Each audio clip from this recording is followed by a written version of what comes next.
Hey, good afternoon to everyone. Just coming off a big weekend.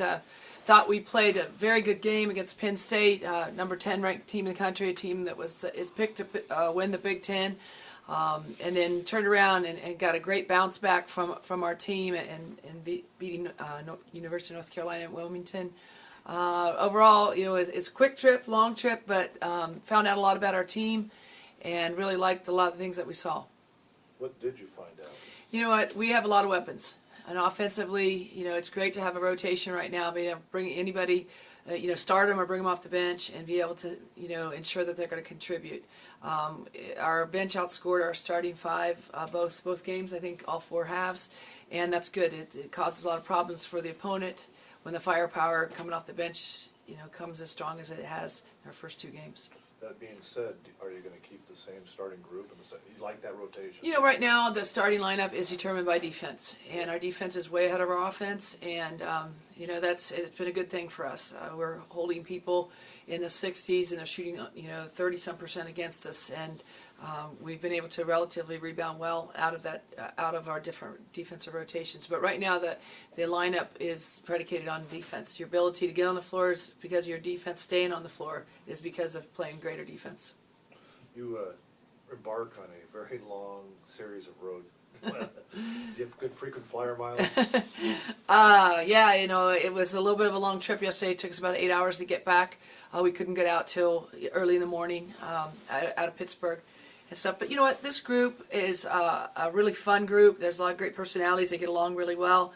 And so I just hope that they keep that kind of attitude up. As soon as we landed in Pittsburgh, going out there, they had the Cougar flag out and waving it by the Steelers display and everything that was in the airport. And I just think it's how you approach everything. Attitude's everything. And right now this group enjoys getting out on the road and seeing all these different great places and meeting all these great teams to compete against. How do you pack when you're going to the Dakotas and to the Caribbean? Yeah, you got to take a parka and then who knows what, but we'll be all right on that. I think we are able to wear a lot of polo shirts down in the Virgin Islands. At least my staff will be happy. They don't have to pack 5 suits, But we'll manage somehow. Somebody's got to do it. Howie? He said you were still talking about the Penn State. You taking it for granted that you guys can just go out and play at the 12th ranked team in the country and do just great. But, hope so. Yeah. I hope so. No, we knew the challenge, and we knew that they're going to be ranked high preseason going in, and expected to do very well in the Big Ten conference play. And they gave us a lot of different looks, and they're very talented, especially their guard plays phenomenal. And I thought, especially the first half, I thought our guards looked like All-Americans out there, and it was tough not to be able to finish the game after leading as long as we did, but we learned a lot from that, and the mental toughness and the execution it takes to finish off a nationally ranked team on the road when we had their ears pinned back and let them off, and so we talked a lot about it. I think we learned from that. Like I said, the bounce back, it was good to see us bounce back and win 2 days later. How important for your young players is it for them to face an opponent that caliber so quickly out of the gate? Well, I think that everybody, freshmen through seniors, really is very excited about the schedule. I mean, we're playing 9 teams that were in postseason last year in our preseason, but I think it was important to play well against that type of opponent. And then it was a little bit disappointing in the fact that we knew that we had them, and we gave it away right at the end. So the next practice was the best practice of the year. I mean, we walked in the gym at Penn State on the day in between, and they were angry. They were mad about it, and in a good way. And they were way more focused, and the practice was way more competitive than it's been all year. So this is a group that's very hungry to play great competition, learn from it, but also finish those games, play 40 minutes. Talk about going up against Wisconsin and South Dakota. What do you see against them? Here we go back to the Big Ten and 2 more teams that have been in postseason quite a bit. Wisconsin obviously went through a coaching change last year, and we're familiar with the coach. Bobby Kelsey being the longtime assistant for Tyler Vanderveer at Stanford is now the head coach, and from everything that we've seen on tape, they bring a lot of the similarities that Stanford does systematically, whether it's their defensive scheme or the triangle offense and some of the things that we have seen in the past past probably 5 or 6 years from Stanford. So some familiarity that way, just because Bobby has been, a longtime assistant at Stanford and has done a lot of the scouting and, a lot of the work with that team.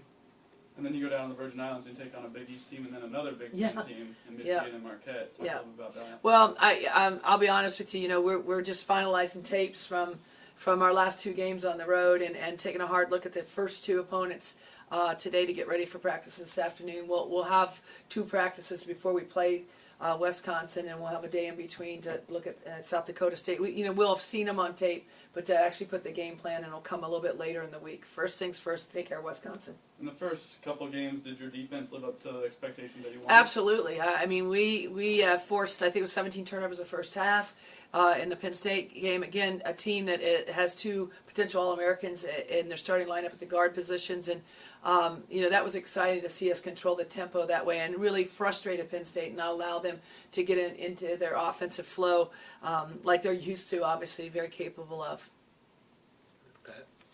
So, what specifically are you going to do this week to prepare and practice? Get better. I mean, geez, but I think that now that we've been out there and we've had some success and we've played well against some very good competition in Penn State, I think that there's a way more confidence in about what we're going to do. There's also a way better understanding about the focus of executing has to be there down the stretch. We didn't score the last 7 minutes against Penn State, and we got some good shots, but we also could have created better shots for our teammates. So definitely, we're I think a more confident team than we were 2 weeks ago, and I think we understand that the execution has to be at a much higher level.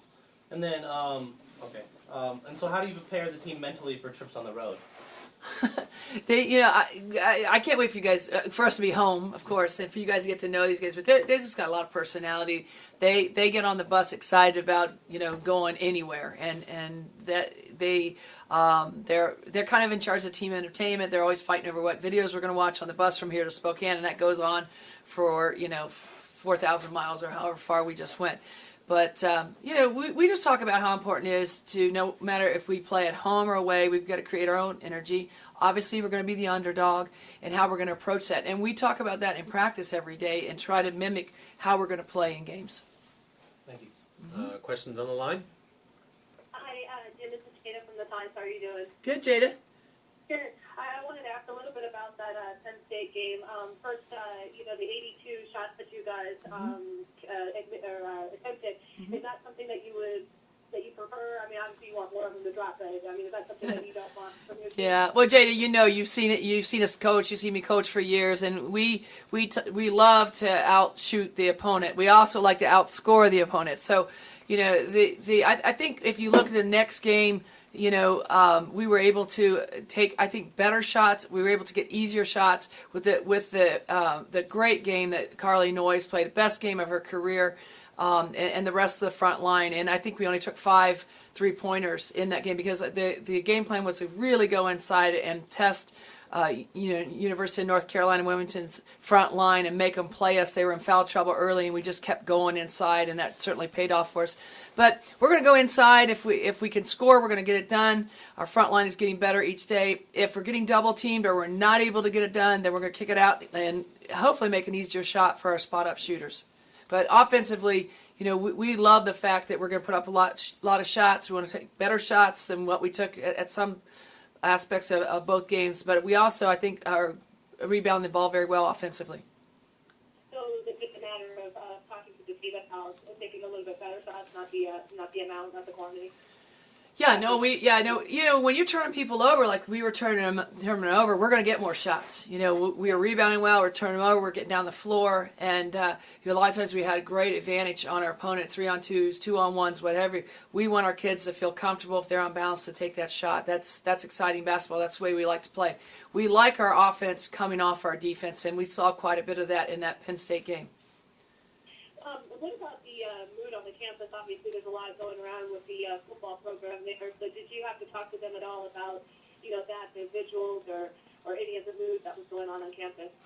Well, we did talk about it before we left Pullman, and just kind of that time the story was just kind of emerging, and I think our players, they watch the news. They read the internet. They're aware of the circumstances that are going on there. It was very weird. I've been to Penn State several times to play and coach, and I can't tell you, just everywhere you went, it's just almost a surreal feeling from everyone in the community and around the university. Very sad situation. I think everybody recognizes that, and I think right now people really were trying to focus on making sure something positive could come out of something that's awful, and by that I mean the awareness of child abuse and making sure people report situations like this to the right authorities. And so we talked about that some with the team, and of course they agreed to that. We saw some of the protests. I know there was a bomb scare the night of our game in the football stadium. There was a lot of things that were going on that we were aware of, but we tried to make sure try to keep that away from the team so they could just focus on the games there. Watching or reading some of the tweets from your players, it sounded like you guys that you had them kind of stay in the hotel or stay close to the hotel. Is that true? Or? Yeah, we did. We were a little bit out of main campus where we stayed. Just the hotels were sold out, I think, 3 years in advance because of the football game in between. Again, we played Friday, Sunday, and the football game was on Saturday. So we had to stay out a little bit, not too far. I'd say 7 minutes from campus, and all. But when we left on Sunday, we played early Sunday, I think at 2, and we left campus. We actually went through campus and. They had opportunity. They wanted to stop at the bookstore. They like to collect pins and postcards and things like that. Kids have scrapbooks and things going. So we did go to the main bookstore on campus, and at that point there was very little left as far as the protests or any kind of things that had been going on all week that you'd seen on the news. It looked like that pretty much had dissipated.